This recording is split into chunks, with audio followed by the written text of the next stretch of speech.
God. Hello everyone, this is episode 4 of Triple Cross Cinema. We moved away from Chinese speaking country, from China basically. From 2000 we moved up to 2003 with 3 films from Korean this time. Right. And what are they? And they are Oldboy by Park Chan-wook, Memories of Murder by Bong Joon-ho? Bong Joon-ho, and Spring, Summer, Fall, Winter, and Spring. Yeah, Kim Ki-duk, who actually plays the final The- version of the young monk. That's I right. found that out. That's right. wild. He was doing some crazy like calisthenics, you know. Yep. I don't know what Yep, kind of yep. martial art or discipline that would be called. I don't know the name of it exactly, but that was amazing. Him training on Yep. the ice near the waterfall. It's really cool That's stuff. Yep. The reason that we picked this year is because I think this year is the year that marked the birth of the new Korean cinema. So it finally break out to Western countries and become really popular since then. I And with I can't Yep. imagine spring, summer, fall, winter, and spring being a breakout hit. I assume that was like a festival sort of movie. Yeah, and it still for me personally stand the test of the time. So, yep, I think the three that we watching here is good stuff. How about you? Yeah, I greatly enjoyed.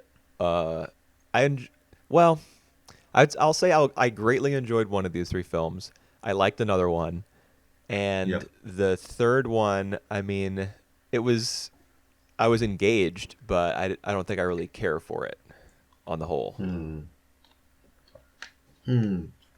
That's interesting. We will find out which one Right. then. Um, I think it's worth noting that like two of these films here has been kind of remade or re-inspired. Yeah, Spike Lee So did an Oldboy remake, and that didn't go over very well. yeah. Yeah, that's right. Like 10 years later from the 2003, and yep. I think we can start with Old Boy first. Okay. This film was weird. This film was it, very it weird. it is wild, like from start to finish. I actually this is one of these movies that I've been watching like every single year now. Like sometime when we gather in a party and we want to watch something, like for black comedy, Black we put it comedy. on. It is actually like it's a lot of laugh. We find out that we have a really great time watching that. Like like in a big group. Wow. I can't imagine. I mean, certainly there are elements of black and dark comedy in this film. I'm one of the subtler ones is where so what is it? Oh, Desu. Daesu, yeah. Yep. When Daesu goes to see Park again, the guy who Yep. kept him in prison for 15 years, like he runs that prison business, I guess. All the gangsters who are with him, like some of them have crutches and some of them have like head bandages. And Yep. after Woo Jin's like flunky with the bleach blonde hair comes in with the suitcase full of money to get Yep. Park to like leave him alone. Yep. He files out, and then all of his goons go with him, and they're all just injured. They're all like shuffling out the door, kind of like pissed off that they didn't get their chance for revenge. And the Yep. way that all Yep. of them Yep. are like beaten up is pretty amusing in the wake of the really famous scene from Old Boy, the hallway fight. Yep. I did really like that scene Yeah. the whole way. It's just Uh. amusing that they're all still beaten up. Like it's just a good gag, I Yep. guess visually. Yep.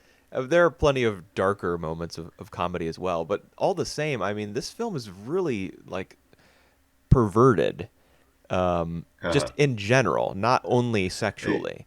It's just it's like a Perverted. strange, off kilter type of film on the whole. And yeah, it does Yep. have like two incestuous relationships, one of Yep. which is portrayed graphically. Yep. It's just I can't imagine putting this on at a party or any sort of gathering of people. I can't imagine watching this with another human being. Oh my god, I have this story for you. Like I recommend this film to a girl. and and she said like she would watch it until like his older brother find out that like she about to watch the film, so he told her not to watch it. And I talked to his brother, and he was like, oh, so you were the one who recommended that film to my sister. You better count I was yourself like, lucky that he didn't imprison you for 15 years for doing that. oh god. Why would you recommend this to anyone? I like it's an Like interesting film, but I can't imagine like I don't know. it Maybe it's I just because I'm like a school teacher. I can't imagine recommending this to one of my coworkers. Yeah, it's hardcore for sure. But I also see that this have one of the best cinematography. It just look pretty to me like all the time. The way that they experimental with the visual lens. I would say For it's example, more you experimental than it is like really good looking. It's it like the yeah scene, for example, in the empty train car where it's just Mido and the giant ant, yep and like the yep camera slowly pans over so that you can see her through the legs of the giant ant, and at first you don't know what the hell is going on, yep. but then it switches perspectives and you see with her in the foreground and the ant far Yep. away. It's just that's like, does that count as good cinematography? That's just very weird to me. Wow, that yeah, they invented something else. Like it just never boring to look at the film. Yeah, Like that's true.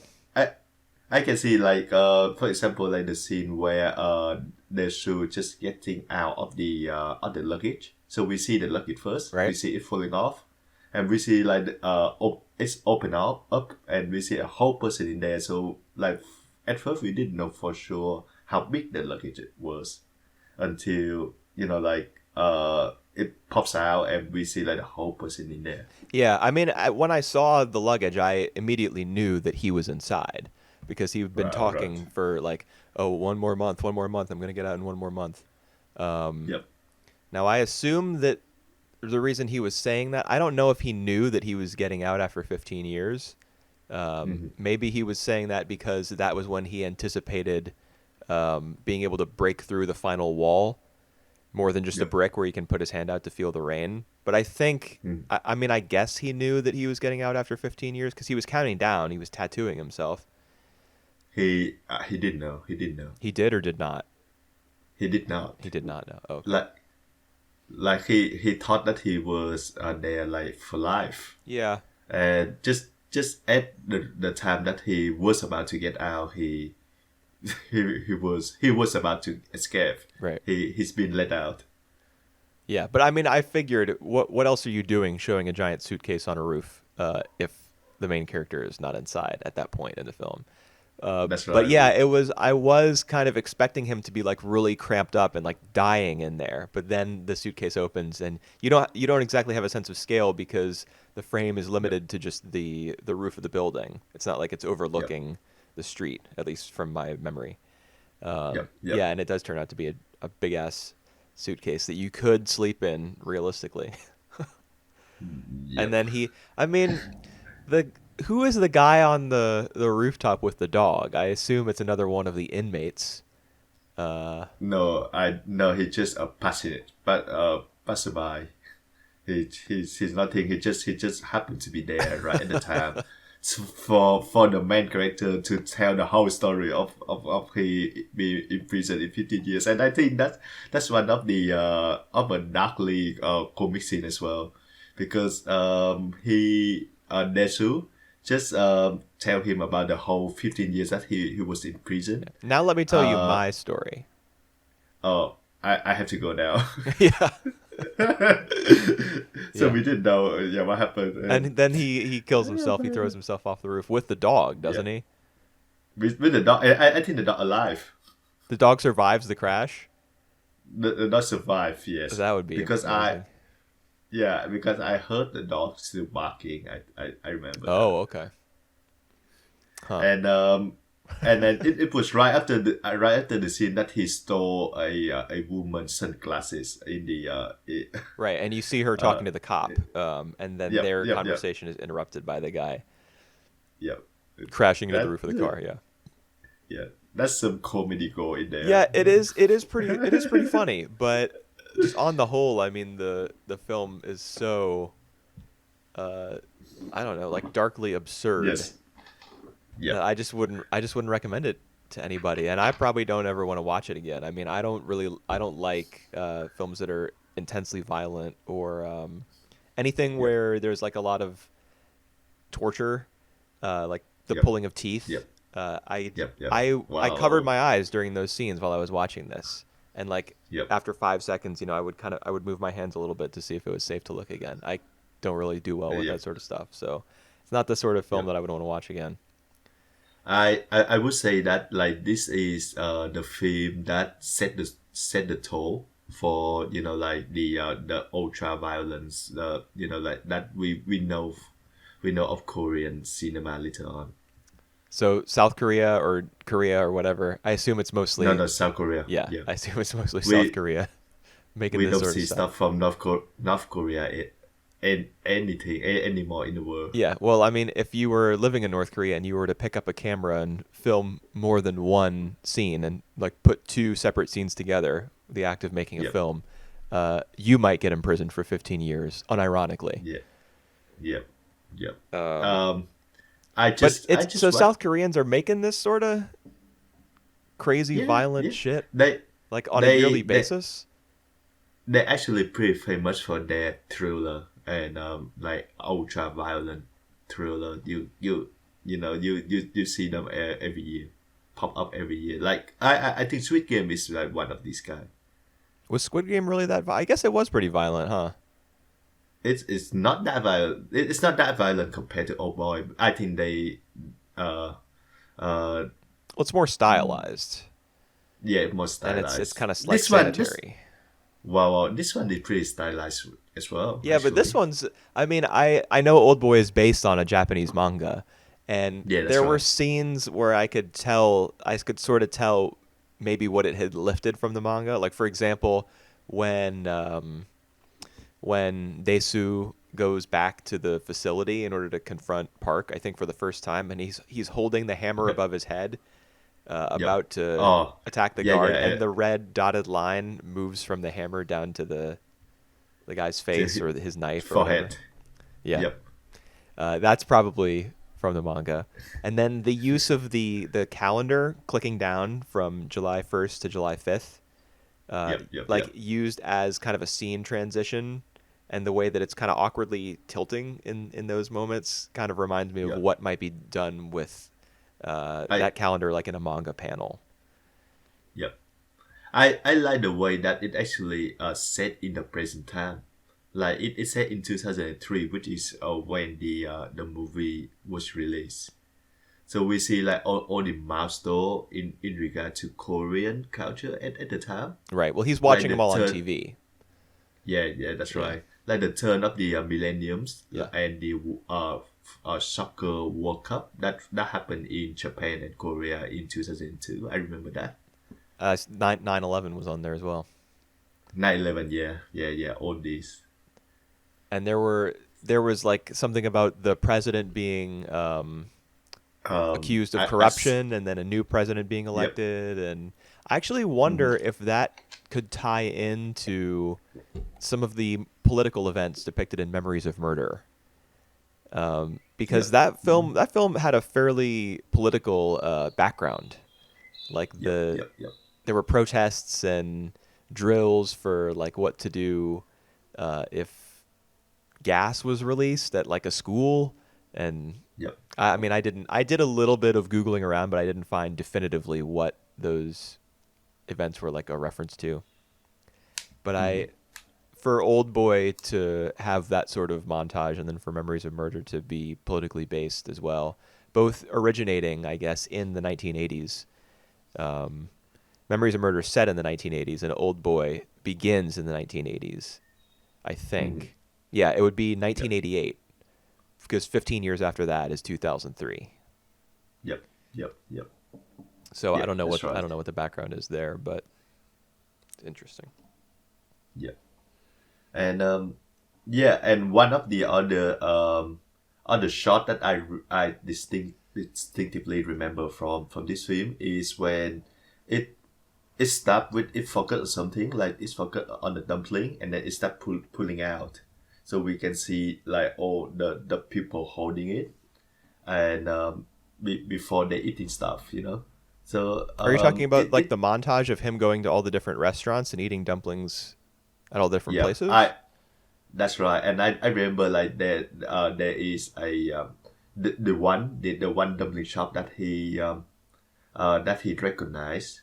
So we see that the dumpling, and then we see the chopstick, and then we see like he holding that with along with Mido as well. And before he eating that, I think they use a lot of that, you know, like focus on one thing and then pulling out in this film. Hmm. Okay. I really like it. I don't. I mean, I I definitely remember the montage of dumplings, and yes, every time that they go to a new restaurant, I guess it uh, originates with the dumplings being set on the table in the center of the yeah. frame, and then it pulls out Mm, and you see him eating, and then cut to another shot of dumplings being put onto the table. yeah, Um, yeah, yeah, but the point of all that is that he can't forget what the dumplings that he ate when he was in prison. yeah. Um, like he can't, no matter how many of these restaurants he goes to, these really fancy restaurants that are serving these delicious meals, like nothing's going to be able to erase his memory Mm, of being in prison. yep, Kind of yep, reinforcing the idea that he's going to pursue revenge no matter what because he yep. can't forget those memories. That's right. Whew. Yeah, I don't know how much we will talk without spoilery. I I think we mean, need to spoil. yeah, Yep. if anyone's That's a listening to whole. this, they need to have seen Oldboy, Memories of Murder, and Spring, Summer, Fall, Winter, and Spring. Yeah. I'm gonna spoil the shit out of stuff. Like I don't. Y- Yeah, because it's one hell of a spoiler on this one. Yeah, Uh, oh my god! yeah. Like, Mido being his daughter. yep, that's right. Uh, I honestly didn't see that coming the first time around. Like until the very end, I just had that feeling. Oh my god! She might be his daughter, and it turned out to be true. So Yeah. I I started to I suspect it when the film introduced incest as a plot point for Wu Jin and his sister.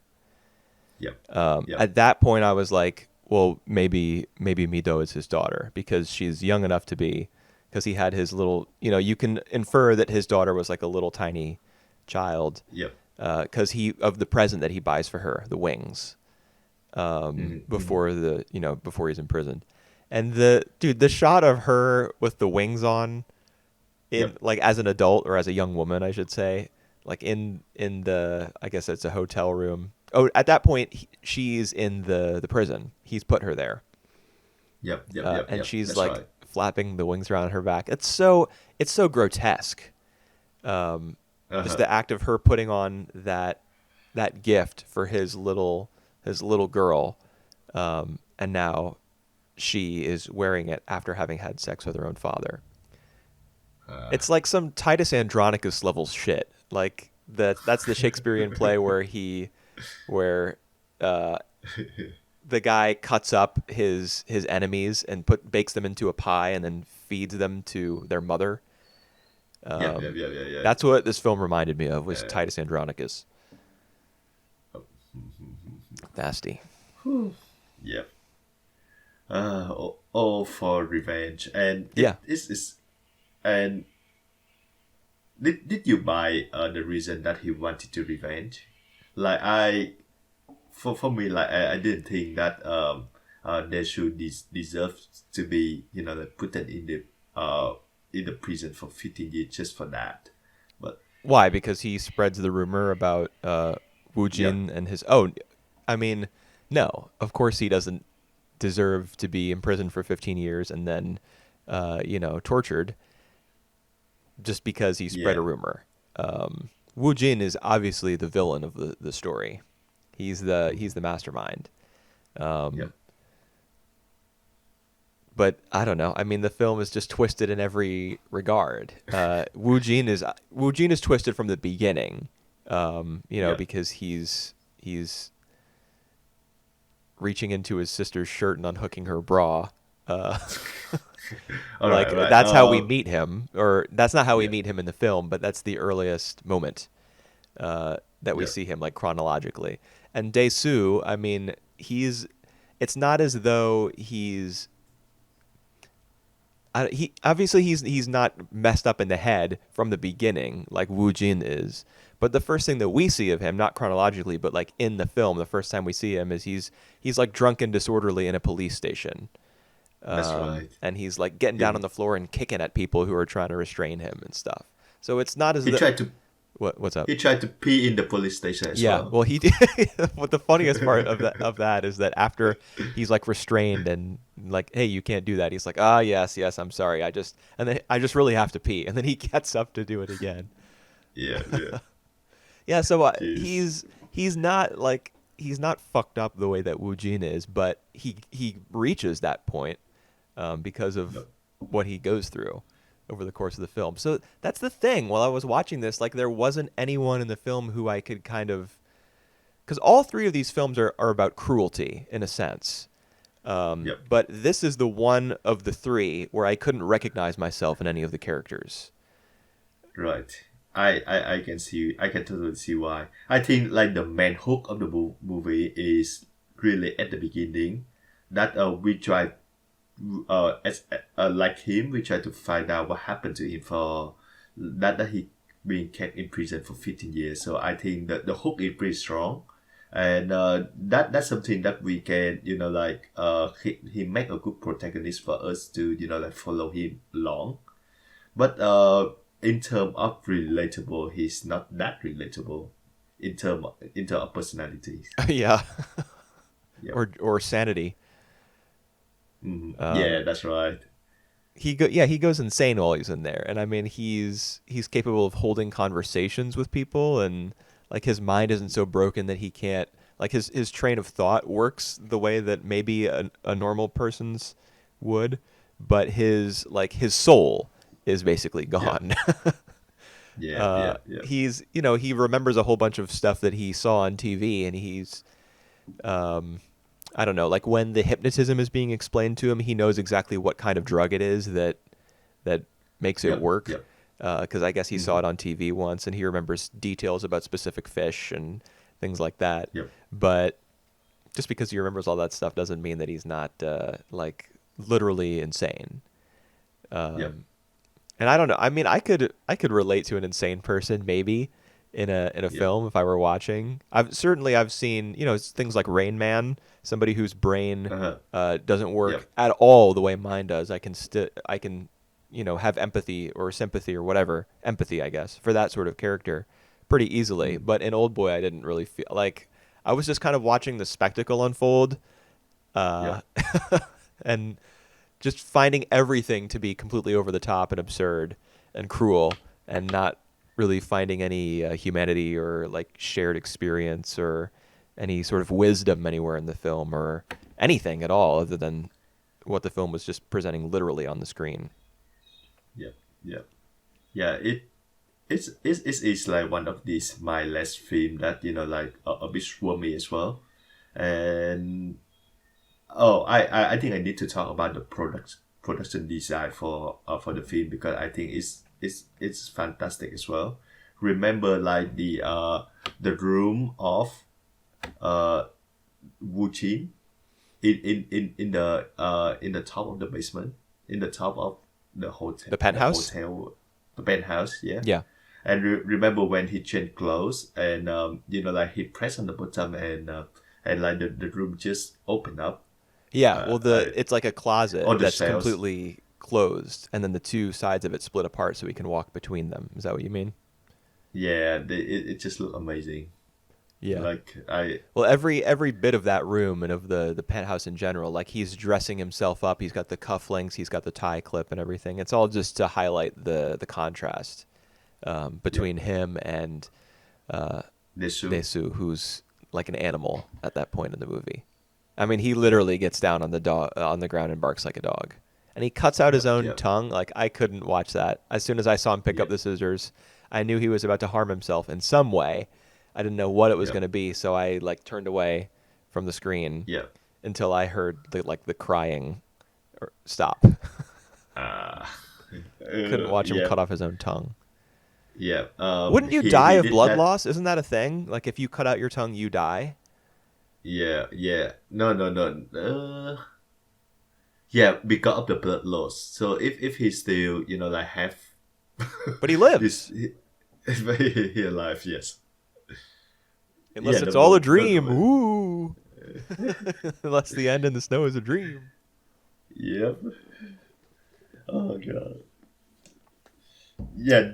This film actually played at Cannes in 2004, and it's come second place. Wow. Yep. Good You know. for good for the director. Do you know which film is lost to? No, which one? The one from the documentary from Roger Moore. Fahrenheit 9/11. Okay. Fahrenheit 9/11. Right. Interesting. Yeah. And uh, the film festival at the time 2004 was juried by Quentin Tarantino. I think that's explained it. I mean, I know that Tarantino is a fan of Bong Joon-ho at the very least, because I've seen Bong's Oscars acceptance speech, and he Yeah. says something to Quentin about like you always put my movies on your list. So I assume Yeah. that means that Tarantino was recommending his film. So and I mean Tarantino having the reputation that he does. I'm not a big film guy. I don't know that much about the man, but I know he's like a big geek. Yeah. So he probably is deep It into shit Korean up. cinema and every Yeah. other country's cinema. Yeah. Yeah, it wouldn't surprise me that he likes Old Boy, but I don't know. I mean, the film I was watching it. A couple parts made me squeamish, but I never wanted to like turn it off, and it was never boring, Yeah. and I kind of liked it, but I Yeah. wouldn't ever seek it out again. Yeah. As much as the writing is on that movie goes, like I really like the attention to detail. Like we still see that they should have like a lot of mark in his hand like during the whole films, and I like that. But the plot wise, I think sometimes it get a bit shaky. Like when he's visit his best friends in the internet Cafe. cafe, it like, and then the best friend was being killed off Woojin. by this by Wuji. It just the whole thing just goes a bit like shaky for me. Huh. I didn't really. I mean, the entire film was so crazy to me that I wasn't really Yeah. Yeah. trying to poke holes in it or anything. I pretty much believed everything the film was selling to me. Even the idea that they were hypnotized to fall in Yeah. love, or hypnotized to at least come into close proximity with each other. That actually Yeah. made sense to me because there's no way that Mido would like seeing this guy eat an octopus would Yeah. like gain an interest in this guy and bring him back to her apartment. Like, in what Yeah. world does that make sense at all? So obviously she was on drugs. Yeah. It's Yep. pretty easy to buy. The only thing that I didn't really get was the phantom pregnancy thing. But I looked it up, and Yeah. apparently that's real. Like, some people, if they believe Yep. that they're pregnant, they can actually, like, their stomachs will actually grow. Swollen. Yeah. That's And crazy. the period stop as well. Yeah. Yep. It's all psychological, yes. That's But- really weird, man. So that's the one thing watching this film I was like, that's not a real thing, but it is. Phantom pregnancies are real, or false pregnancies. That's what the Wikipedia article is called. Yeah, this might be the only real thing that in the film, Fake like a false pregnancy is the most real thing about Old Boy. Yeah. Well, of course, Okay. there's also all the facts that he says about different kinds of drugs and fish and stuff. Those are probably real as well, because this guy's like secretly a genius. It's like a mad genius. Yep. There's no way I would Um. remember stuff like that. If I watched TV for 15 years, I wouldn't remember one single second of what I saw. I would just be completely brain dead after watching that much television. Yeah. Well, he has nothing to do but watching television Yeah, that's what I and do mean. shadow boxing at the time. Right. Yes. Yeah, if you had nothing to do but watch TV, unless you were to like structure your life, maybe that's what he did after a certain point. Like he created a schedule for himself, and he only watched TV during like specific hours of the day and made notes about it. Yep. I don't know. That's Oof. what And a life it. this guy lived.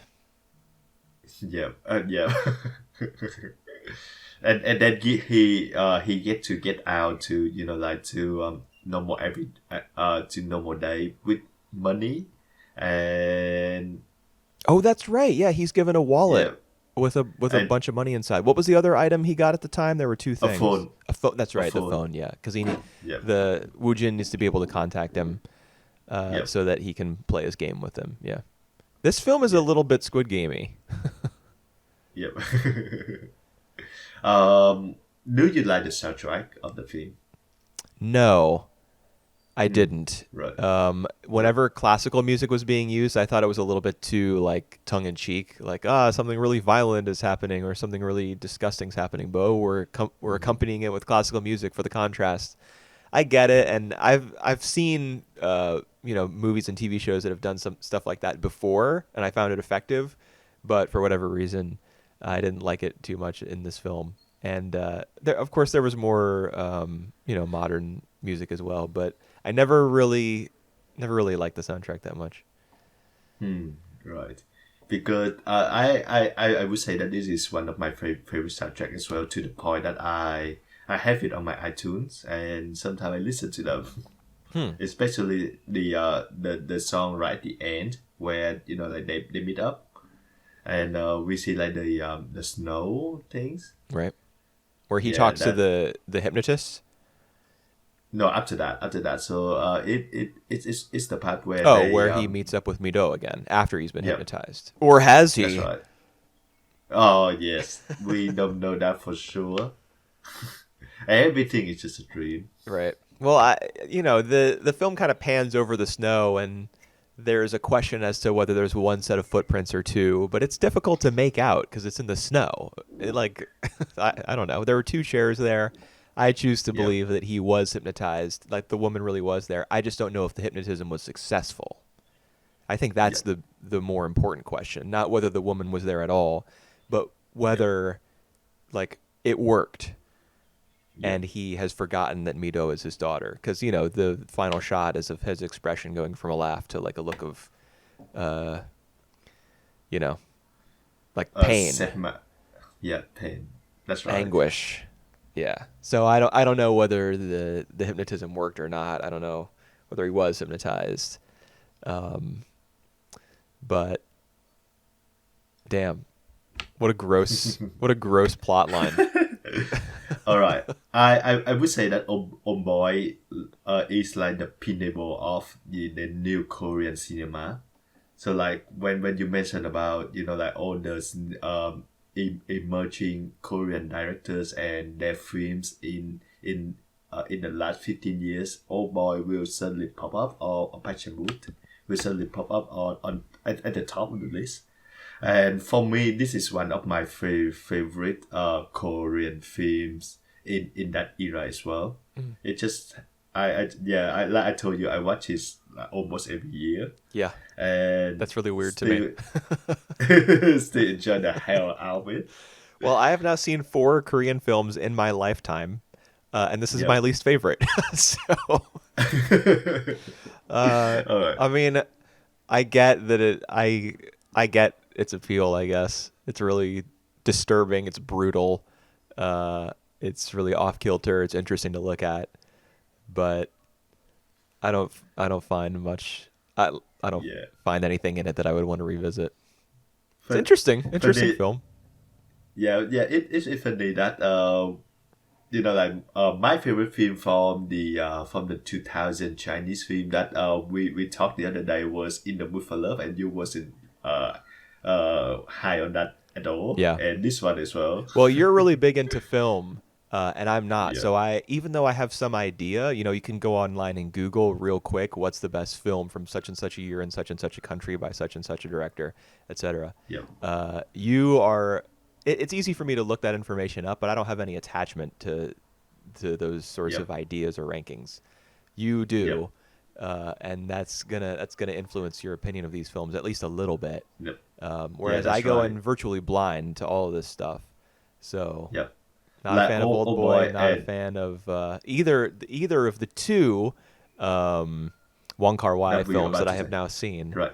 But Yeah, I am gonna give Chungkai Express a try. yeah. That's gonna be my third and Joking. most sorry. Oh, Chungking Yep, Joking Chungking Express. Express. That's gonna be my Yeah. third and most likely final Wong Kar-wai film.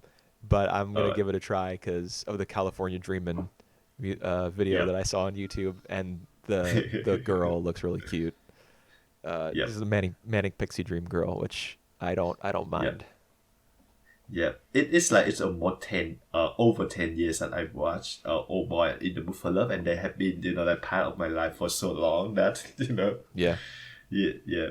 I can see why you have like hesitant with it the first time watching it, but maybe it's grown on you. You Old never know, boy, I doubt it. Old I Boy. mean, I would certainly watch it again before In the Mood for Love. Actually, I don't know. I don't know that I would. I mean, there are elements of this film that actually made me cover my eyes and Yeah. look away from the screen. So that's probably a stronger repellent than just in the mood for love's like slowness and fracturedness. Um, Yeah, and I would yeah, just say that when you know what is coming, it it make it funnier, more tolerant to watch. I guess. Yeah, you might have a better time watching it the second time because everything would be a little more Make more humorous. sense. Yeah, and Well, I humorous. didn't have any I trouble parsing this film, like what was happening or whether certain plot points fit together. I didn't have that issue, which you yeah, seem to a little bit, like the yeah. killing of the best friend in the internet cafe. I was like, well, I mean, this It guy's been manipulating what's his face for 15 years, so even that and even like the whole flashback where he come to one of the girl, one of the women who do hairstyling, and then just because of that he remember the whole big flashback, and I was like, yeah, I guess he does remember all that after talking with her. Yeah. yeah, it's just a bit too convenient of a plot point, if you know what I mean. I don't think so. I mean, something has to trigger his memory, right? All right, yeah, I mean, if maybe it's going to it be was locked away hypnotized. forever, then Yep. the movie can't conclude. Something's got to trigger his memory. I mean, maybe you make the film longer, like 15 minutes longer, and you push, like you break up her telling that story and him having this flashback by like 10 Yep. minutes. Um, Yep.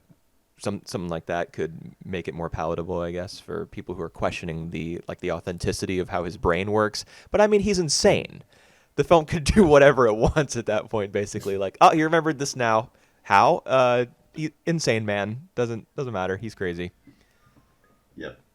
And even you could plan all that for hypnotize as well. Like he being hypnotized, so now he being triggered. The memory have been triggered again. Oh, maybe, yeah. Maybe this is how Wu Jin wanted it to go down all along. Maybe he paid off the hairstylist. Yep. All right.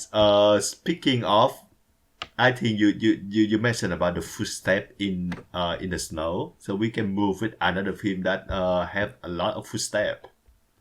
Which one would that be?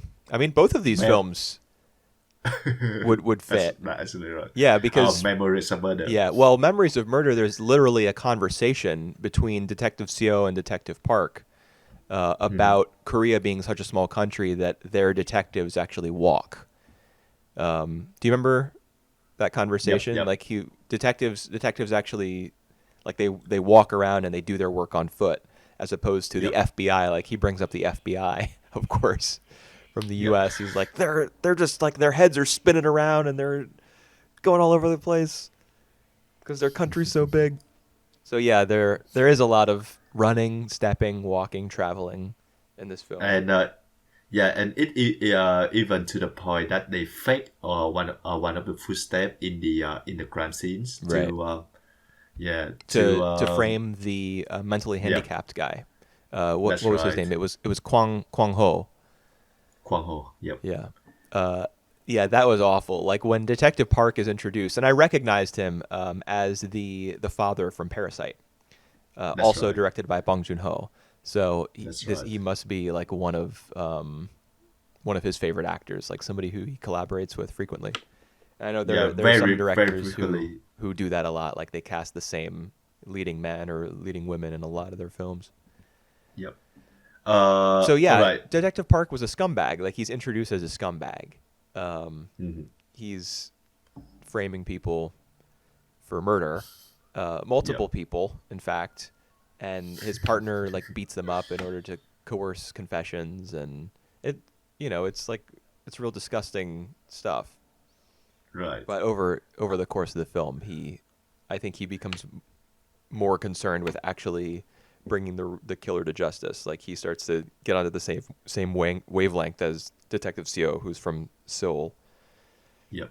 and that's an interesting transformation to watch. Because by the end of the film, they've Yep. switched places, Hmm. like Hmm. morally speaking. How do you like the film in general? I think this is the one that is your favorite, right? No, Out of the three. it's not. Wow. Right. I Interesting. did enjoy this film. I would say that it was really elevated by the last scene Right. when Detective Park revisits Hmm. the crime scene, and there's the girl who says there was another guy here he did something here once, and he Yep. was looking down into the what would you call it, like the gutter, The yeah the shore the yeah the shoe it. right, like Yep. the sewer drain. Yep. Where when he turned that final shot when he turns and looks directly into the camera, for whatever reason, that really struck a chord with me. Yep. Um, Hmm. like you could tell that he was still haunted by the case all these years later. Like he had become someone who really cared about um, what was right and what was wrong. And Yep. even after 15 years or however long it is, and he's got a family and a little bit longer than 15 years, I guess, because doesn't the film take place in like 1986, I think, and then Yep. 2003, so maybe 17 years pass. Yeah, that's right. Oh, so that's the same event of Oldboy. Then Yeah, kind of. maybe the maybe the normal looking face is the guy Desu from Oldboy. The Who? Desu, Oh, the the criminal? You mean the criminal from the Memories of criminal. Murder is Jae Yeah. and he was just brainwashed to forget about it? Sure. Oh, it right. Uh, I just That's really liked yeah. the last scene in general. I thought Yeah. it. I don't know why. Really, I liked it so much. It just seemed to be I exactly where Detective Park's character should end, or yeah. like where he All should right. end up, being like still haunted by the case, not sure like what was real. Um, I liked it. I don't know. Yeah. I yeah, there's a lot of speculation about like what that ending means, and I just go with like he looking right directly as the killer, like whoever watching the screen, like you are amongst them. It just like Oh, like it's Bong Joon yeah Ho saying to the killer, "I know you're it watching this film." yeah Oh shit, that's really like cool. it's one of these, and it also the fact that like he's a normal looking guy, so like he just look like us, Right. and Well, that was something that I picked up on, just generally that sort of theme, like yeah. all killers. I think the film's making a larger point that I mean, obviously, some killers are going to be like deformed, and some are going to be hideously ugly, some are going to be beautiful, et cetera, et Yep. cetera. But essentially, like, I mean, all killers are human beings. All killers Yep. are quote unquote normal people. We have a shared Yep. humanity with them. Yep. And that's something that I think this film, I think this film took a long time to get around to making that point. It wasn't until the penultimate scene Mm-hmm. by the tunnel where you Yep. really, you understand that that's what the film is driving at. Like the potential for that sort of cruelty exists Mm-hmm. in people, generally speaking, in normal Yep. people. And it takes a while to get there, and I don't think it makes like the most convincing case ever. For example, the line where Detective Park says to what is the killer's name, or the I shouldn't say the killer. We don't know that he's the killer, Yeah, that's right. and it's important that they get that the DNA result. His name is Yep. Hyung-gyu, Yep. where he says to Hyung-gyu, "You wake up in the morning just like me, don't you? Or just like everybody, don't you?" Mm-hmm. That's not the most convincing way to reinforce the idea that that sort of like really dark potential exists in everyone. But I think the film, like what underlied that final scene, what was underneath, like the performances and the framing and everything, that was what made it more convincing. Yeah, right. It And does kind of chill you a little bit, like to think. I mean, nobody's born a murderer, right? yep. We Yep. become murderers, and there's no one who is exempt from that potential. No one is born Yep. with some sort of fate that says, "Oh no, you won't be one of those killers." I mean, it could happen to anybody. Yep. That's right. And yeah, and I think the American version they have a film that structure like this one, Memory of Murder, directed by David Fincher's Zodiac. I think you heard a lot. You heard I've about that heard of film, right? Zodiac, but Zodiac Yep. isn't a remake of this film, is it? No, it's not a remake, but structure wise, it's basically the same. So it's about the investigation of the one The who, Zodiac you killer. know, of the Zodiac killer, and Right. they have like many of the prime suspect as well, and none of them they have any conclusive Evidence. evidence to to frame them. So Right. it is still left unresolved until now. When was So this, Zodiac this one it made? basically said 2007. So So a has few years Fincher after ever this. confessed to being inspired by this film? I they don't, but I know for a fact that Bong Joon Ho is a fan of Zodiac. Like later on, so he always put Zodiac as like one of his favorite movies, and I think that must be because of structure wise it basically the same as Memories of Murder. Yeah. Uh, Well, I don't. What Fincher films have I seen? Seven, The Social Network, Seven, yep. maybe just Uh, those two. I'm Gone Girl, what? Gone Girl? Gone No, Girl, the girl with the dragon tattoo, no, I haven't seen that. Fight Club. Oh, is that David Fincher? I have seen Yeah, that that's film. David Yeah, Fincher's. Yeah, I saw that a long the time ago, man. That's like an yeah, essential college bro movie. yep, that's right. That's when I saw it. What else? The Curious Case of Benjamin Button, also starring Brad Pitt. Where that's the one where he ages in reverse, right? Yeah, that's right. I only know That's about the that one. film from a throwaway line in one of my favorite sitcoms, Community. Sitcoms. Yeah. What? There's All the right. main character in Community mocks that film. Mark. Yeah. He calls another character Oh, stupid for enjoying it. wow, I just right. remember that line from Community. That was when I heard about that film's existence at all. So that's David Fincher too. Yeah, well, But a later episode of Community was literally an homage to Zodiac. So oh, like the entire episode was let, there was a murder on campus, on the community college campus where the show takes place, and they have to try to solve it. But it's humorous at the same time. Anyway, that doesn't have anything to do with Memories of Murder.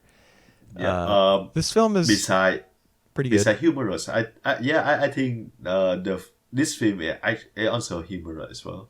Oh yeah, Like it is. It's just like Just like Oh Oldboy, it's boy, darkly like funny. yeah.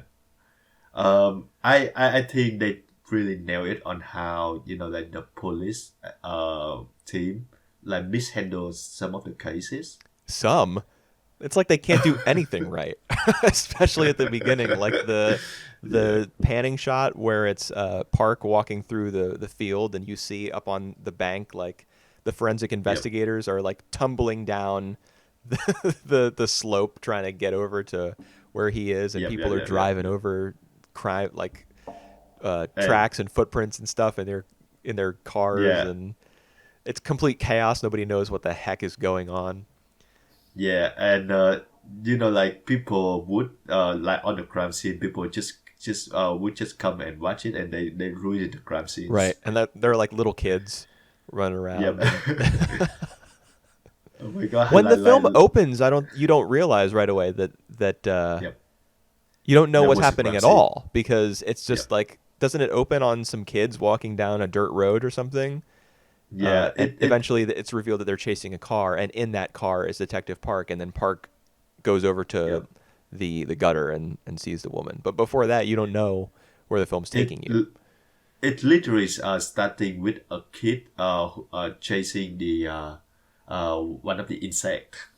Like he That's grabbing right. It it. opens on that shot of him in the wheat fields or whatever, some sort Yeah, of that's right. grain, and yeah, he picks yeah. The sees that, I think. Maybe the point of that scene is that the kid is hunting the insect in the same way that the serial killer hunted those women. Hmm. Hmm.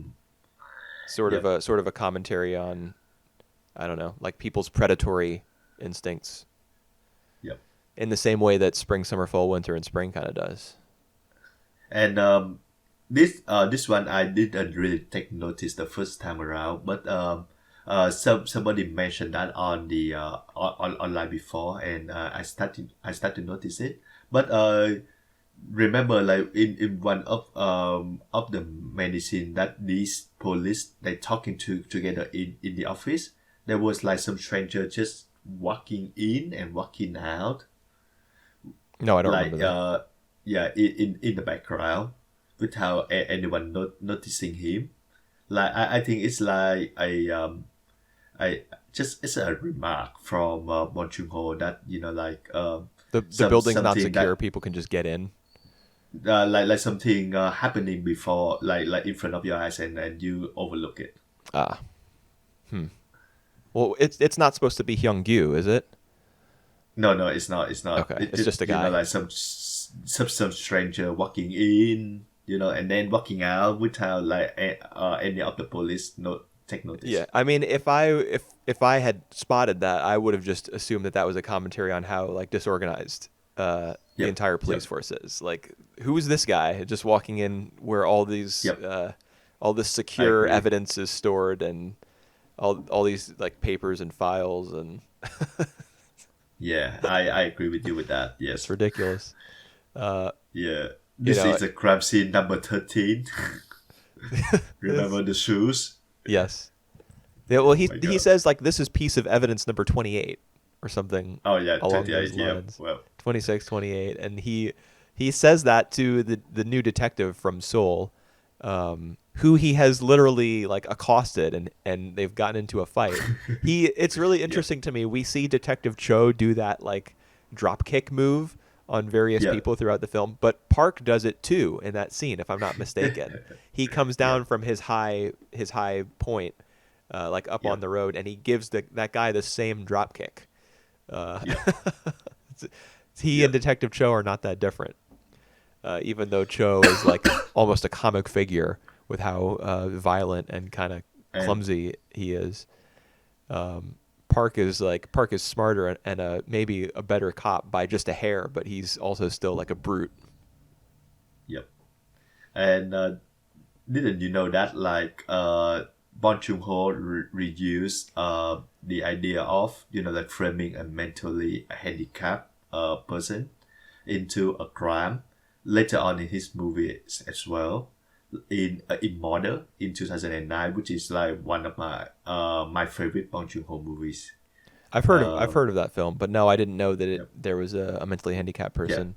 who was involved yeah, in a he, crime in that movie. I know that Mother is like a murder mystery or something along yep, those lines. it's a murder mystery, and it combine a lot of genre in that as well. It part thriller, part mystery, part comedy, and yeah, I really enjoy that movies as well.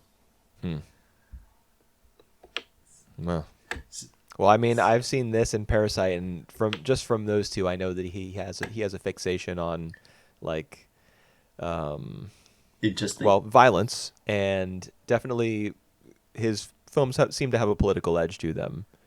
Yeah. Um, Yep. do you have any insight as to? I mean, I know when we were talking earlier about Oldboy, I mentioned that it takes place Yep. at a specific time in Korean history where there's like protests and there's political upheaval and there are Yep. drills about what to do if there's a gas attack and stuff Uh-huh. like that. I do you know anything about that I history at all? The gas attack, I have no idea. I know that there is a really big tension between South and North Korea to the Like at point that that time in the mid to late 80s?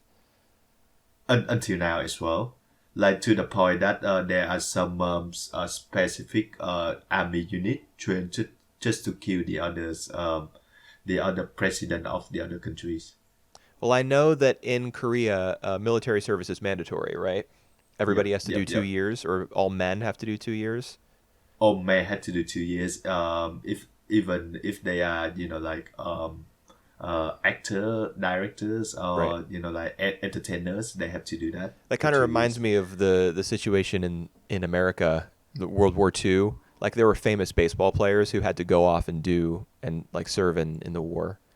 Um, Oh, that's like my closest association, I guess, with that yep. sort of thing. Because there was a draft. Yeah.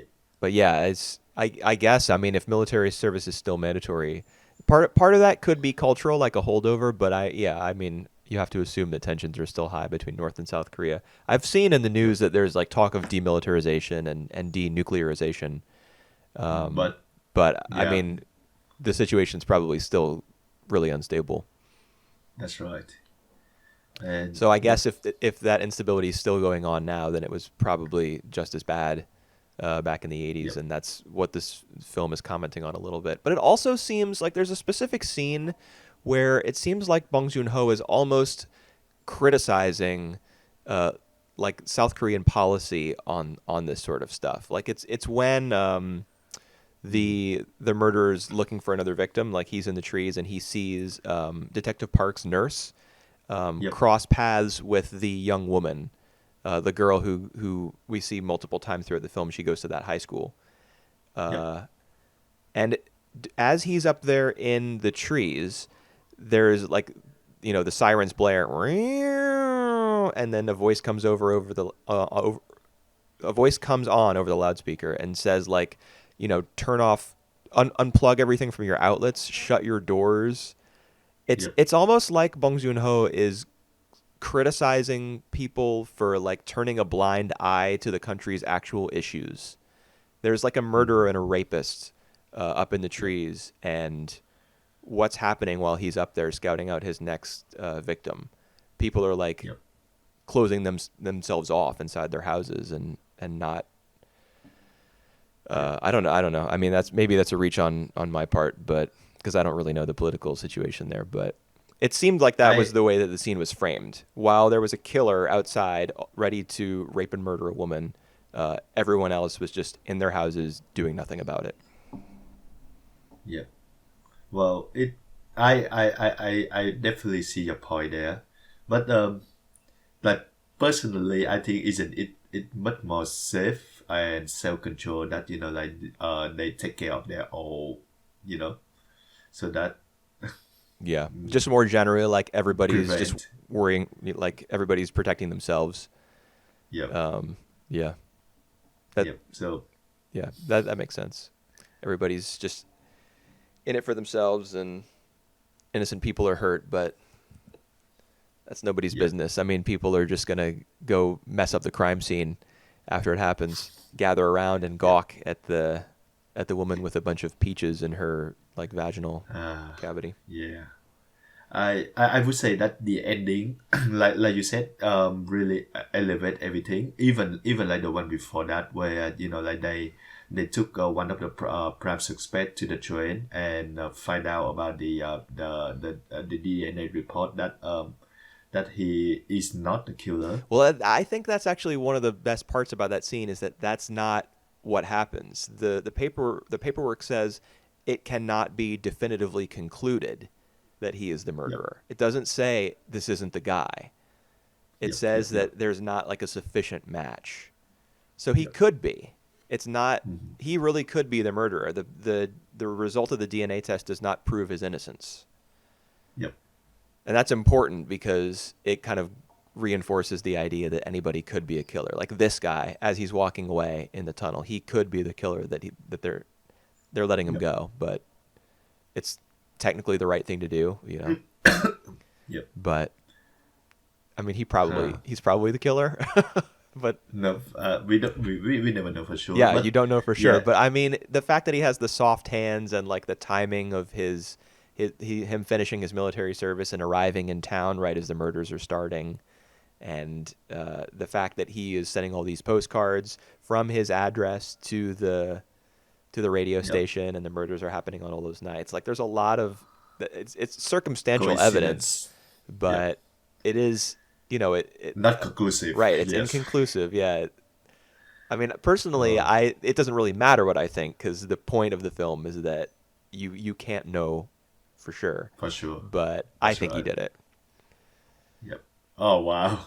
I think the film intentionally led us to believe that like all these evidence matches until like the final piece of puzzle on the DNA report that doesn't match. So like I think that's the whole point. Yeah. Yeah. So and it's a pretty great film as well. I would say like many of Bong Joon Ho movies hold up with me a lot because I think like he's one of the filmmakers that put a lot of effort to putting layers and layers into his films, and like the more you watch, the more you think about it, the more it's hold up. Hmm. I don't know if you have watched his American films. Snowpiercer? Snowpiercer. That's right. No, I haven't seen it. Although there's a Snowpiercer TV series now that's airing in Right. America. Right. Right. Uh, Yep. and I don't know if he's like a TV series has its episodes directed by different people. So I Yeah. don't know if he's I directed any don't. of them or what his involvement is. I know he's like a creative Yeah. consultant at the very least. I've seen his name on the commercials and Right. stuff, but Yeah. I don't think he's directly involved in that. I mean, I Yeah. think I would like to watch that film so that eventually, like, if I enjoy it, I would like to use that film like as a litmus test to see whether I would enjoy the TV series or not. Yeah. But Cool. that's just a vague idea that I have. It's not as though I'm dying to watch the TV show or anything. Yep. I've seen enough. I've Right. seen enough TV, man. Enough for a lifetime. And Snowpiercer is made from the French graphic novel. So Oh, I didn't know that. yep. Maybe I should just read that instead. Yep. I don't think I've ever read. I mean, I know France is famous for their comic scene. Basically, it's Japan, France, and America America. that are the big hitters there. I'm sure there's like I imagine that England and Italy, and of course Germany. oh, Germany, really. I was gonna say Yeah. China as well, or Korea. Like there's Manhua and the other one. Yeah. I would say that China's manhwa is really big as well in their own countries. Yeah. Like all the BL stuff. They are the whole big genre that become like a massive success in China. Yeah, it's interesting because can't isn't believe the it. Chinese government like firmly against that sort of stuff? Yeah, Aren't they? yeah, Don't they condemn homosexuality? yeah, but I don't know why that it's become really popular. Even like my friend in Vietnam love that stuff. Huh. I have no idea, man. I mean, maybe it's just because it's restricted. Like there's a crackdown on it, so people are curious about it. You always I want what have you can't have. I So if the I don't government get says it. no, no gay stuff, then you're going to be like, well, you better give me that gay stuff right now. I want to Yeah, read it. I want to see it. I honestly don't get it. I don't get on the trend of the popular. Why it become popular? I don't know. I mean, I don't know. I'm not going to get into it. Yep. All right. Do you have any other notes? Otherwise, we can move on to spring, summer, fall, winter, and spring. Do I have any other notes? I mean, not really important ones. I did note that the color red was really prominent and important throughout the film. Yep. Yep. It's the outfits of the women who are murdered are generally red. Although there was one scene, like one of the victims, the victim, like midway through the film, who goes out and is walking along the road. Like, this is not the scene where there's the drill and he's up in the trees. That comes later. The one in the middle of the film where this woman leaves and is walking along like a really straight and open road, and she tries to get away to like a factory. That's when the music Yep. kicks in, and then as she's running, he jumps out of like it's a paddy, like a rice paddy field. Yep. Yep. Yep. Anyway, That. I'm belaboring the point, but she decides not to put on her red jacket before she goes out. I remember that. Like, she's about to go out into the rain, and she's thinking of putting on a red jacket, but she doesn't, and then she leaves. Probably because she remembers, like, from news reports or something, that all the victims were wearing red jackets. So there was that. The bulk of his victims were wearing red jackets. And then the laundry on the line, like that woman who lived in the building up on the hill next to the school, Yep. she had a piece of red laundry on her clothesline, which clued Detective Seo into the fact that she was a victim as well. Then there was the underwear that was worn by the masturbator, which was a really weird plot point. Perverted. Yeah. He was wearing women's underwear that was red. And then there was all the blood throughout the film, particularly Kwang Ho's blood getting on Detective Park when he gets hit by by the train, and then Hyung Yu's blood after he's beaten up by Detective Seo Yep. near the tunnel. There's that shot where it's like right on Park's face and right on Hyung Yu's face, because he has the ability to like tell whether people are lying or not just by looking at them. That's a trait of his that he talks up all the time, like somebody who's just full of hot air. But at the end, that ability fails him because he's just an ordinary person. You can't tell what somebody has done or what they're thinking or whether they're guilty or innocent just by looking at them. Yep. So the color, I just noticed that the color red, that's something that cinephiles like to do. Like, oh, look, this color was very prominent throughout the film. So there you go. Color red, very important to this movie. Alrighty. And there was one other thing that I wanted to say, and this was more of like an actual question, not just an observation. What illness does Detective Park have? What is he sick with? I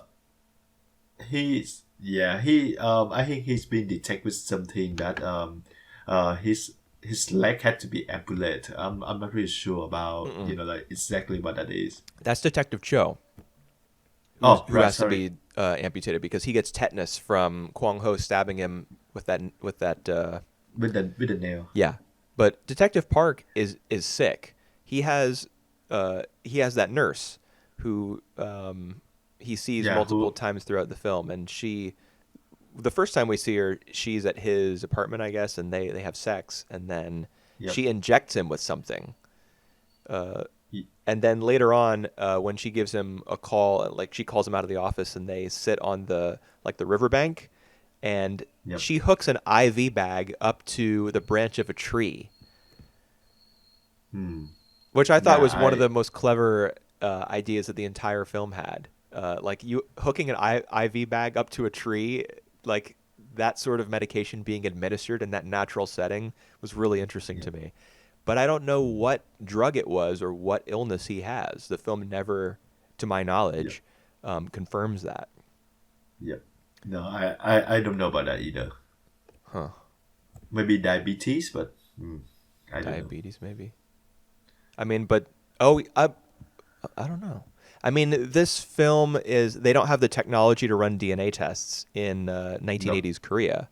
That's an important part of the plot of this film is that they have to wait for the results from America. So perhaps it could be something like something that's easily treatable in modern day Korea, but they didn't have the Yep. technology to do back then, so they had to feed it through an IV like drip. Yep. Um, I don't know, but he's sick. Yeah. I mean, Cho has his leg amputated. Detective Seo discovers that he is like no better than these country bumpkin cops. Like deep down, he will he will beat a man half to death just because of a suspicion. And Detective Park is ill. Like he has some sort of, I don't know if the illness is terminal or what, but all three of the major cops in this movie are they have some sort of struggle, Yep. whether it be physical in two of the cases or like mental in Detective Seo's case. Yep. So that's something I noted. I wondered if you knew, like if you had picked up at any point what his condition was. No, I haven't. Well, I like the detail, regardless. Like Yep. I because Detective Park he's a bum and he's a crooked cop, but I like the idea that he's struggling. Hmm. He's not just a piece of shit. He's a human being, same as everybody else in the film, same as the guy who probably killed and raped a bunch of women. Um, he's fallible and he's weak and he's got a literal illness that is impacting his character throughout the film, even though it's not a major plot point. Hmm. All right. Let's move on to pre-summer, fall, winter, and spring. I thought this film was beautiful. Right. All right. I think I will mention to you a little bit about the director Kim Ki-duk, because when you mentioned like all the three films are all about Cruelty. Yeah. cruelty, he's the one. He's the director that always push cruelty and the mistreatment to other people in his films, like throughout all of his films. And he also one of the most pro he was one of the most prolific Korean filmmakers, like in his age, because he would make a movie a year, or even like in some cases I just saw it here in 2008 he made like three films Yeah. in 1 year. And he unexpectedly passed away, Really? like last year, late 2020s, because of COVID, Oh, while he was about to shooting another films. wow. So Hmm. yeah, this was a tragedy, but this is, like, actually I can consider that this film is one of his outliner, because all the other film, uh you think that Old Boy is Graphic. yeah, graphic. His other film are much more. Yeah, And well, I think I would be more interested in watching more of his films rather than more of right. the Old Boy director's films, because the cruelty in this film seems to stem from like an idea about uh, humanity as a whole, like human nature, and Yep. their even humans' relationship with God. Just Yep. speaking broadly, like God, Buddha, with I don't know, the universe, whatever you want to call it. His view of who people are and what they're like.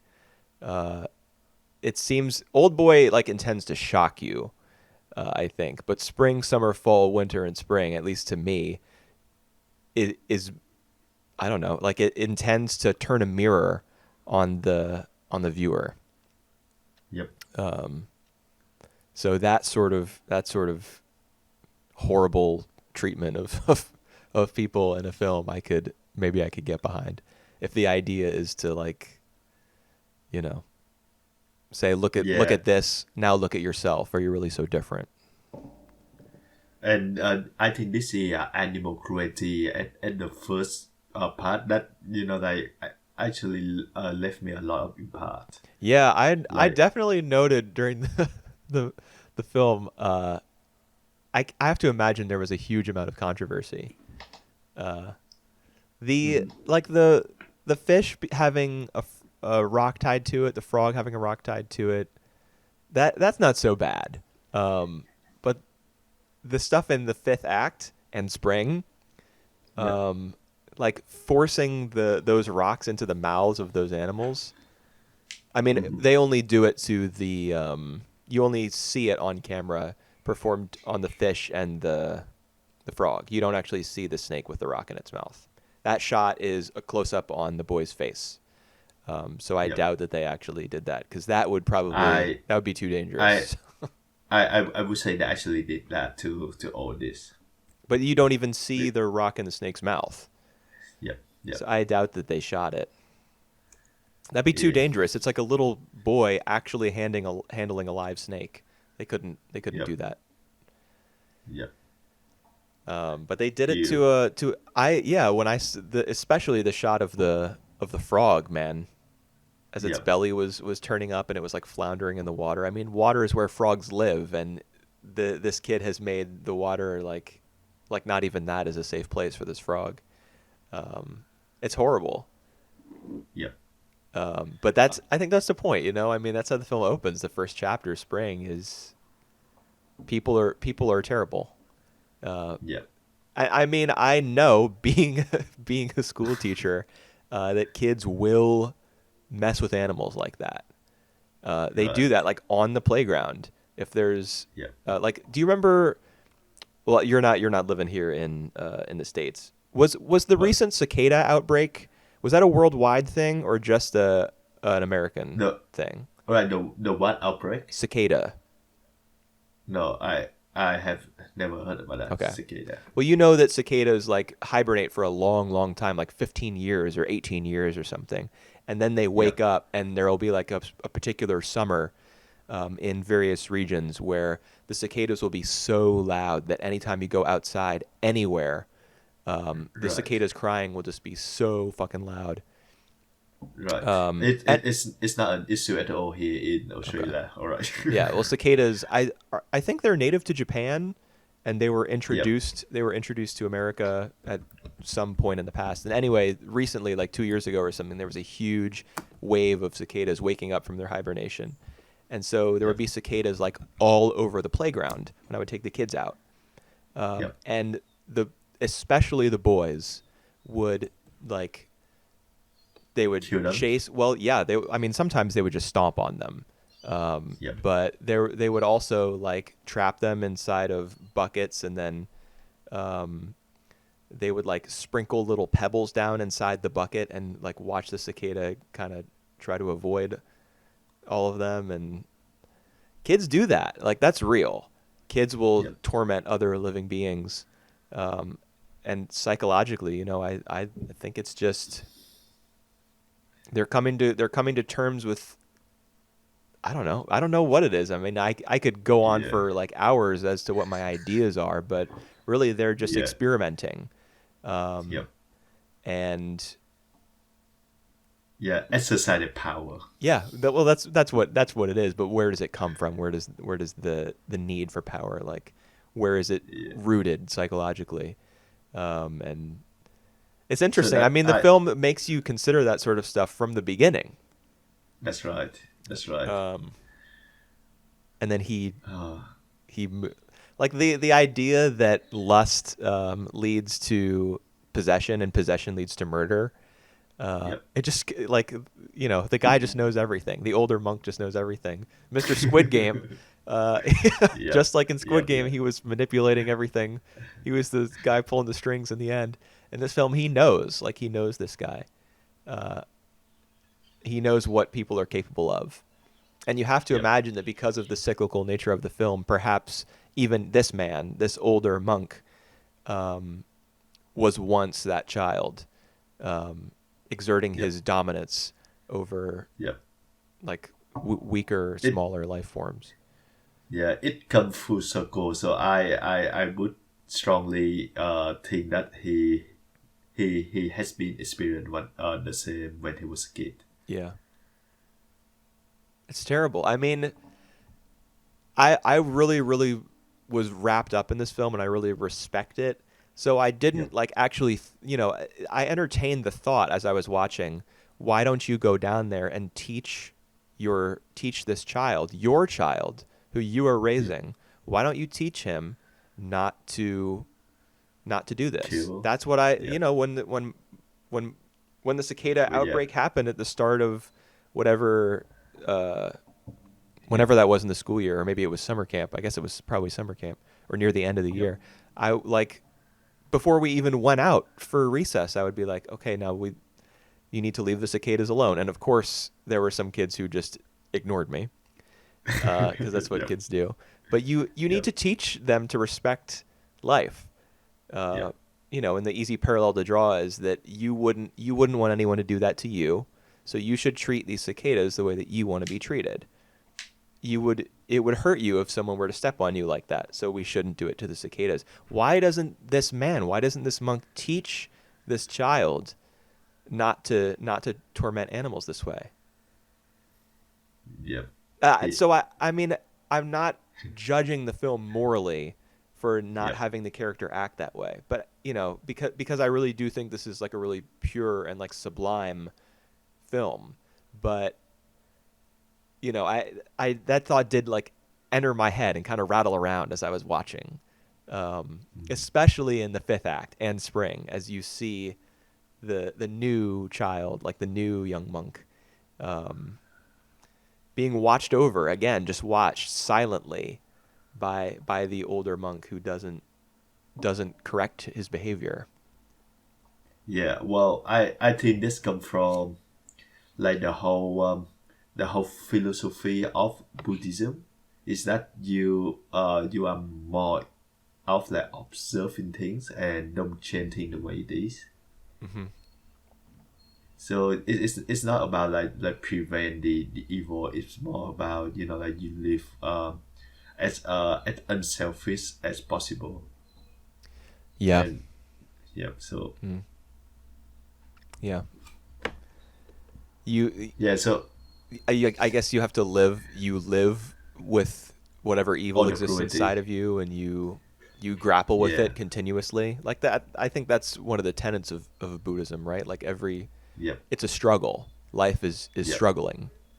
Yeah, that's right. Um, Like the notion that he have big ears, he have like big bellies. He have big ears so that he can listen to all the bad words from people. the He Buddha, have you mean? big belly. The Buddha, yeah. He have big belly because he carry like all the weight of the scene. So yeah, Huh. it kind of like Jesus as well. Right. Like carry all the scene so that like suffering. That's why he has such a large gut.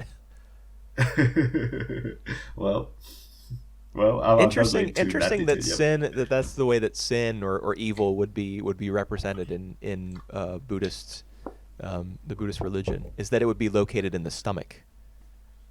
Yeah. Well, I'm not Buddhism myself, but I heard a lot of people saying that. You would think that it would be the Yeah. heart, Well. Uh. but Yeah. that's But interesting. Yeah, that it's located in the stomach. I mean, the stomach is kind of your center, like it's the center of your being. It's the center of your balance as well. And I imagine that balance is also very important to Buddhism, like especially in the winter act of this film when you see the young monk who is now like a middle aged man doing these martial doing.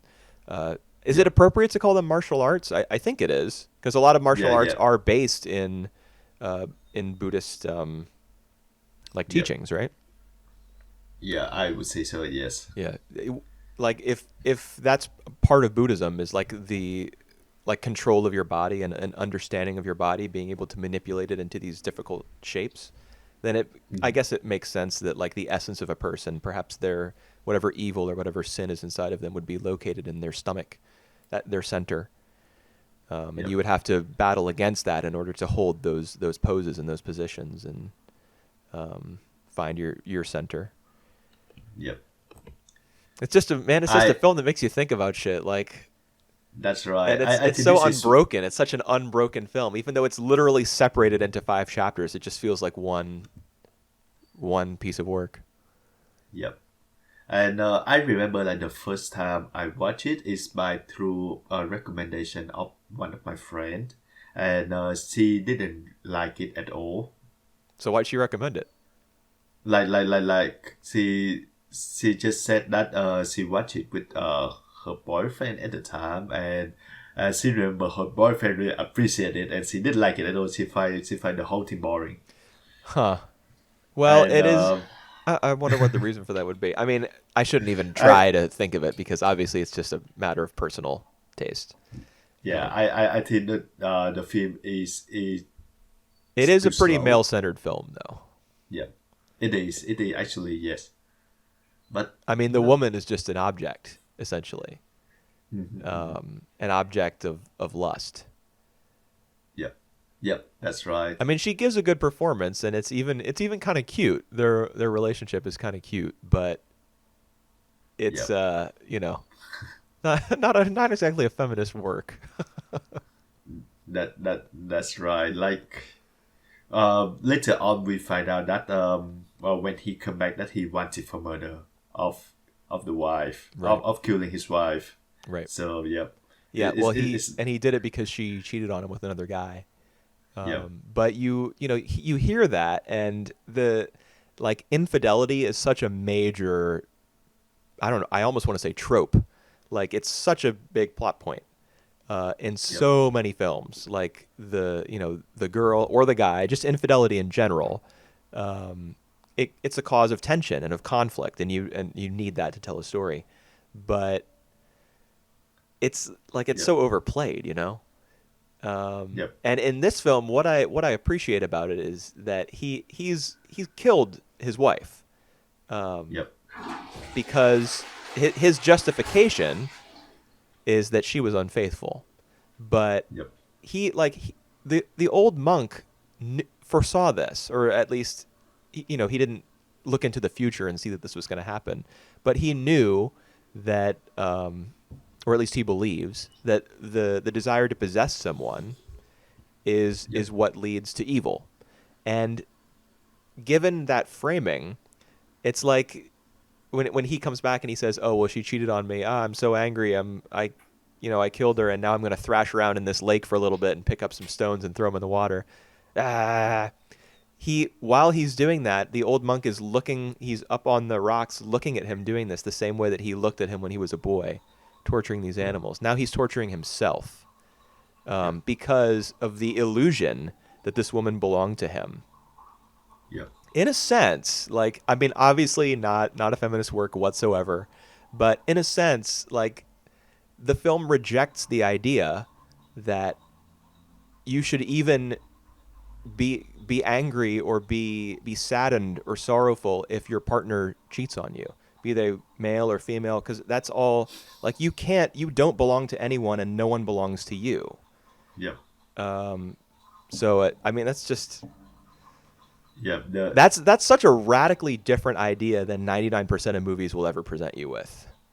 yep, In yep, movies, people do belong to each other and they hate each other for it or love each other for it. In this film, no one belongs to anyone. No one is yep, truly tied to anyone. And any love or hatred that you may experience as a result of those beliefs is just foolishness. yep. And it I illustrates it beautifully. Like, man, Yep. this film is gonna blow some people's minds. I'm sure it already has. Some It's people already have, who and never would never consider like this way of thinking, like Americans especially probably, or just maybe not just Americans, but people who live like secularly yep, or live their lives according to a religion that, like in the Bible, it says that a woman shall leave her family and like become one with her husband, like essentially belonging to him. mhm, This film is like, nope, fuck that. That's yep. not real. I just love the teaching that he say to the boy, like you said, lust leads to the desire of for possession, and possession leads to murder. So yeah, I think it just, yeah, like ring true. Yeah. Yeah, I mean it has it I think it goes back to the boy torturing the animals. Like Yep, in a sense when you do that, when you assert your will and dominate someone or something, be it an animal, be it nature, or be it yeah. another human being, that like the root cause of all of those is the same. So I when he sticks the the stone in the frog's mouth, yeah. it's the same act as when, well, those are two different people, or are they?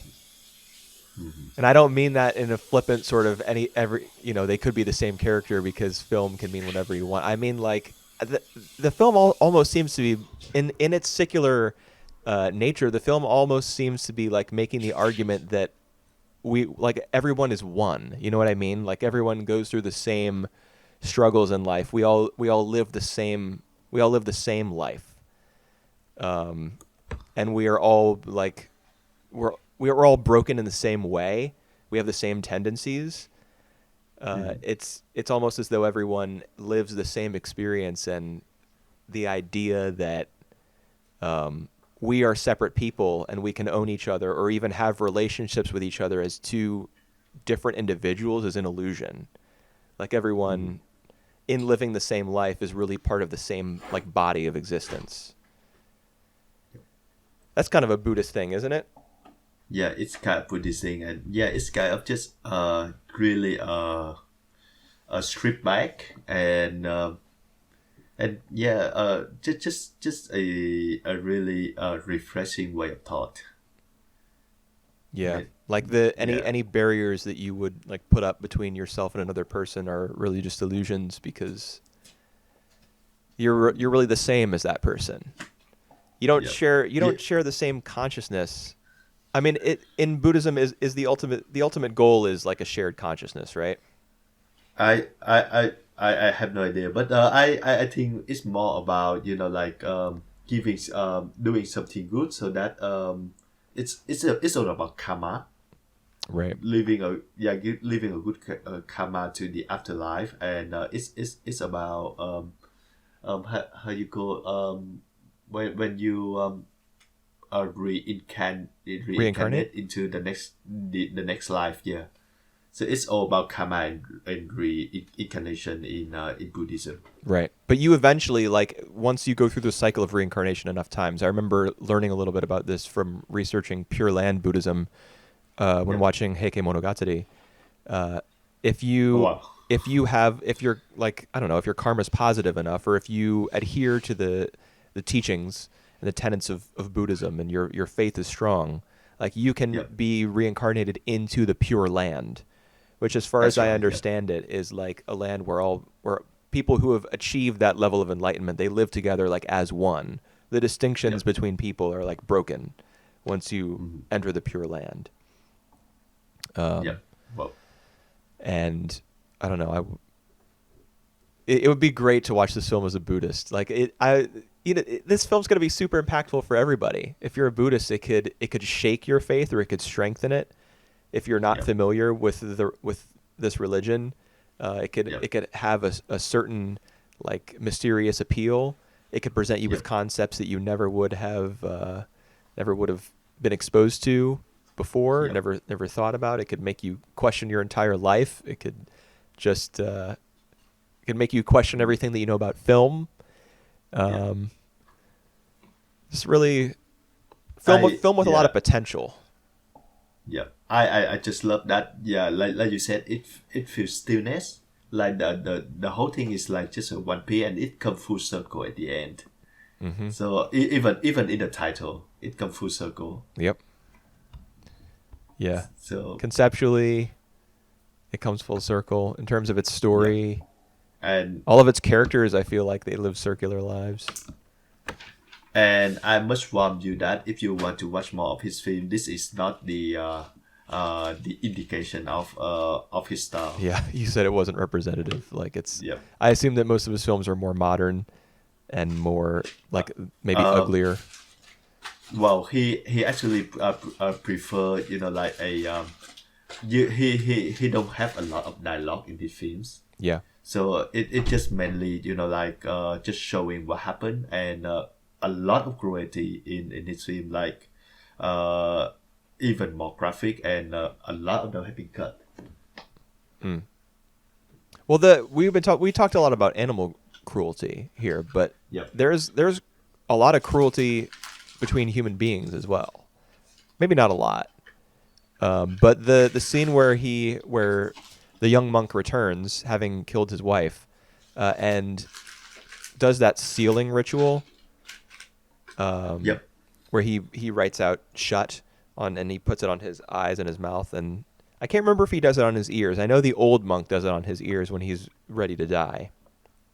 But Right. when he puts those markings, those symbols on his, on his face, Yep. and then the older monk beats him for it and like strings him up, and the way that he strings him up is really ingenious too, because his punishment won't be determined arbitrarily by, oh, I think I'll string you up there for 3 hours or a full day. It's not up to him. It has to do with the life of the candle and of the flame, Yep. Yep. and the resistance of the rope. Like, it's natural. It's up to the earth. It's up to the world how long his punishment lasts. But that in itself is cruel, and I would argue, and this is me imposing my own morality on the film for a second, but I would argue that this entire cycle of the monk, the older monk bringing up the younger trainee and letting him like harm and torture other living beings and not providing guidance so much as just observing and watching, I would say that in itself is cruel. If you let children come up that way, then what you may be doing is creating, psychopaths. Look at Right. what this guy did. He lived his Yep. entire life up until like how old was he? Like 16, maybe 18. Yep. He lived his Yep. entire life on this floating monastery.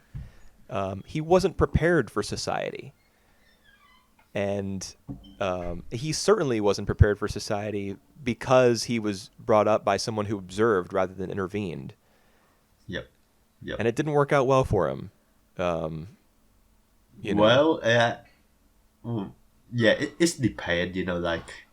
Uh, like in his youth, like he actually experienced many bad things, and it didn't working out fine for him. But because of that, when he come back later on, in winter and in spring, he become like a full fledged man. So I think the whole point is letting them experience this by themselves, and like learn the mistake by themselves, become a psychopath by themselves in order to learn from it and improve from it.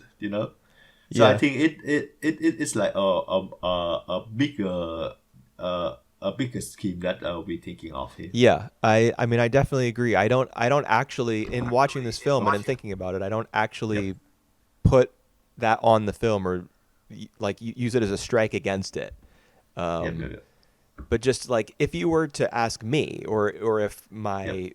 the Yep. principal at my school were to ask me, so what do you think about just like letting your kids go out to recess and you just sit there and don't engage them for 30 minutes, and Yep. however mean they are or however violent they are towards one another, or if they hurt each other's feelings, you just sit there and you don't do anything, you just watch. If the kids Yeah. approach you, you don't say anything to them. Like, what do you think about that idea? I'd say you're No. nuts and I need to find another school to work at. Yep. Yep. Yep. um, I you I know think I agree with you on and that this on that this basis. Yeah. film kind of takes that To idea. the extreme. Yeah, well, not even Yep. to the extreme. I don't know. I would say that this film is just like kind of presenting life as it is, because they're away from Yep. larger society. You So know. it presents You people as know. they are. Yeah. You know what other film series remind me of from the films? What's that? Mushishi. You think so? Yeah, Yep. I Mushishi think does so. kind of, even though even though the show is so like rural and so kind of out of the way and ethereal, it Yep. does have a real humanity to it. Like, the characters in Yep. Mushishi are some of the best that you'll Yep. see in an anime, Yep. because they're all like immediately recognizable. Yep. Oof. It is kind of like Yeah. Mushishi. I hadn't thought about that. That's an interesting thought. Yeah.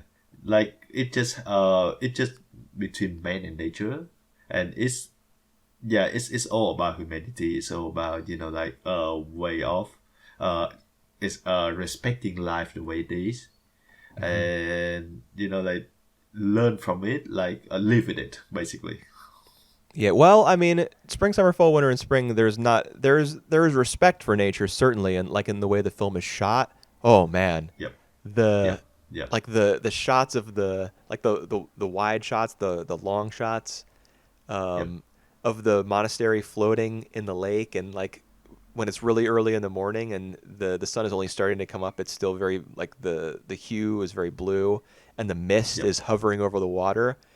Or some of the scenes where, like in the fall chapter, near the start of the fall chapter, when the older monk is like rowing his boat back to the monastery, and you see as the camera pans and follows him, you see Yep. like at the beginning of the shot and at the end of the shot, there's just like little hints of red leaves because it's just starting to turn to fall. That whole pan is bookended by like red, the turning of the seasons at the beginning and at the end. That's Yep. really beautiful, and it's just really beautiful film overall. Um, Yep. what It was I is. saying? What was what point was I making? I was gonna say something after that and I forget. Yeah, you said about respecting the nature. Yeah, well, it does do that. It presents nature very reverently. Yep. The way the film is made obviously contains a great deal of respect for and awe of nature, but Yep. there's also animal torture in this film as Yep. well. Uh, That's right. so I mean, I would say that the animal it was necessary for the film. Um, it was necessary to depict this the cycle of violence and of cruelty, uh, that it aims to illustrate. Mhm. Um, I mean, it doesn't feel good to think of it in those terms, but it was it. They had to stick that rock in that frog's mouth Yep. to make this film. Well. They had to do that. Um, Yep. Yeah. Yep. I that's really yeah. hard for me to say, but I think it's true. Yep. All right. If you want to watch more of Kim Ki-duk movies, uh, improve yourself for Pieta 2012 and Mobius 2013. If Mobius. you He if he you was a comic artist from France, I think. Not the same Yep. Mobius, I assume, but we were talking about French comics earlier, and Mobius is like the most influential French comic artist ever. All right. All right. There's a Yeah. Yeah. big Yeah. No. he has a huge influence on like mangaka in Japan and stuff. All What right. was I heard you say Mobius. What was the first film? Pieta. Pieta. Uh. Yep. I think it's like a French Italian name Oh, Pieta. okay, gotcha. And if you enjoy spring, summer, fall, winter, and spring, which I definitely think that you did, try Three Iron as well.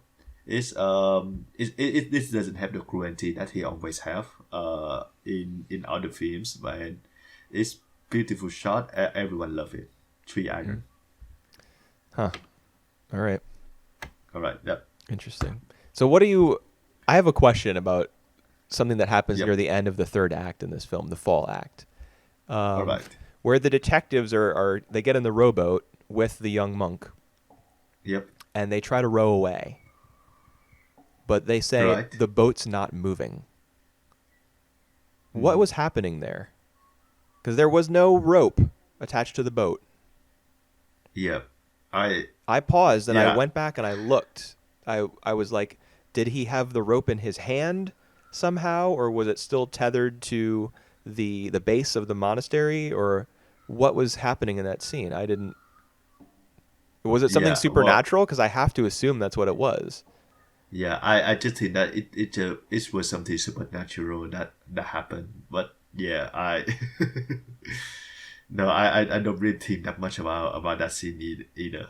Well, I'm thinking about it. Like, in fact, as a result of that scene, I mean, the third act, the fall act, is when we also start to see the monastery traveling along the water, like in a significant um, way for the first time. Obviously, since it's floating and the lake is being fed by a river, which is probably connected to the ocean somehow. There are currents or very small like fluctuations on the surface of the lake that would make it kind of rock back and forth.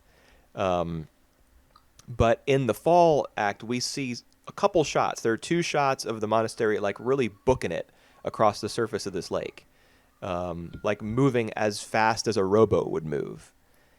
And I don't understand how that was happening.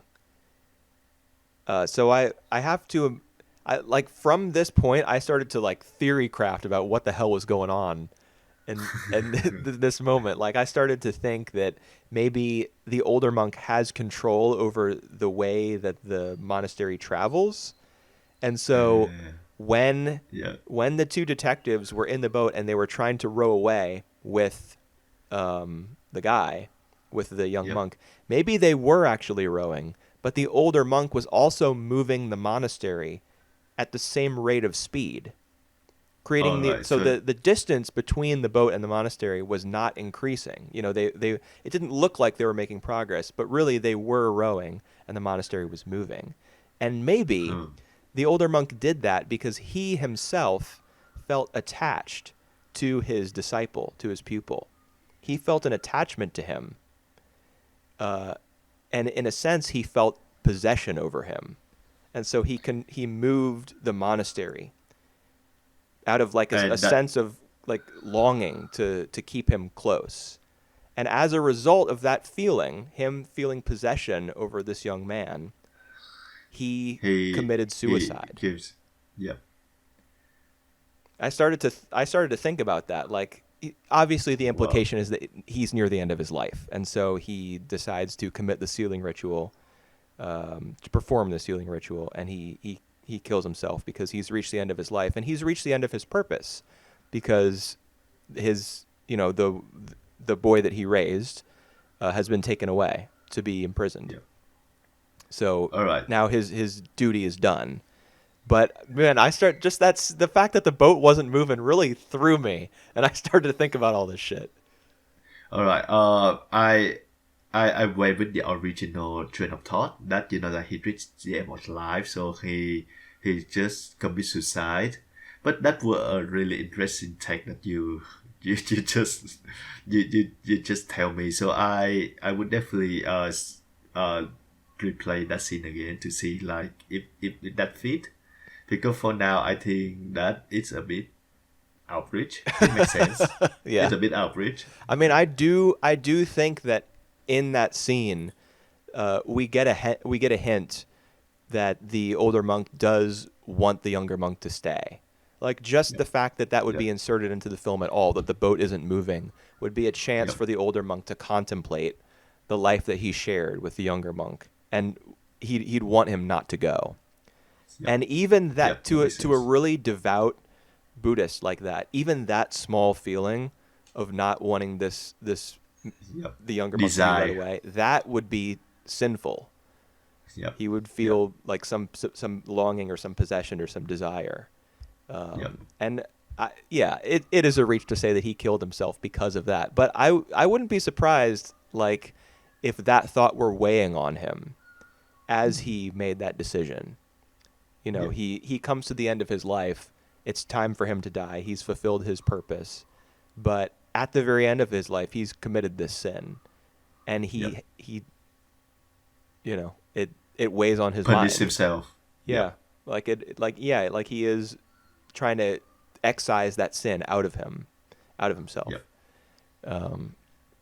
I think subtextually that's there.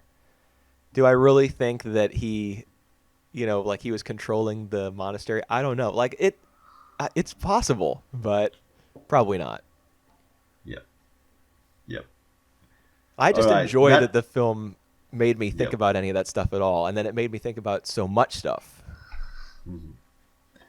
I actually kind of it's a pleasant surprise for me to see that it's spring, summer, fall, winter, and spring is your favorite out of the three, because it's definitely the least uh widely known out of these trees.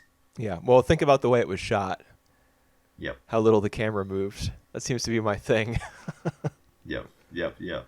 It like I think it I rejects yeah. modernity, like in general. Not only is it not set in, it's set in the modern world, because of the way that the two women are dressed. But it out of the world as Yeah, well it's at the not same time. set in modern society, and it also is not a film that is made like a modern film. Yep. Which I kind of appreciate that, because it's not as though I've seen tons and tons of movies, but I have seen enough movies, and most of them have been made within the last 20 years or so, Hmm. to the point that I am not really interested in seeing that many more films that are made with those sorts of sensibilities, even if they're Yep. artsier films. If they still have that, like a sort of modern sense of direction, and they're like very technical and highly involved, and there's tons of movement, and nothing ever sits still, and none of the characters ever contemplate anything. I don't know. I'm not really that interested in seeing a lot of films like that. Yep. Fair enough. All right. I think that conclude our three film for the postcard. What will be our next subject? Man, I don't even remember. I can look it up real fast. Do you All already right, all know? right. Yep, I already All know. right, lay it So, out for us. if yep, it happened in 2 weeks. We gonna see some classic, this time truly classic film from the old Hollywood. Some noir films. This is So Noir Week. yep, it's noir week, and the three films are The Maltese Falcon, Double Indemnity, and Sunset Boulevard. Right. Yeah, I'm Biography. remembering that now that you selected those three films, or I Yep. did out of a short list that you We, created. Yeah. yeah, we did. Yes. Yeah, should be. So they're all going to be black and white, right? And they're all going to have like Yep. saxophone heavily involved in the soundtrack as the characters like smoke cigarettes and think about the love of their life, like escaping their grasp You and stuff. you will find out. Yeah, but they're all going to be like that, or maybe not. Yeah, Yeah, maybe won't not. know until I watch them. Yep. All right.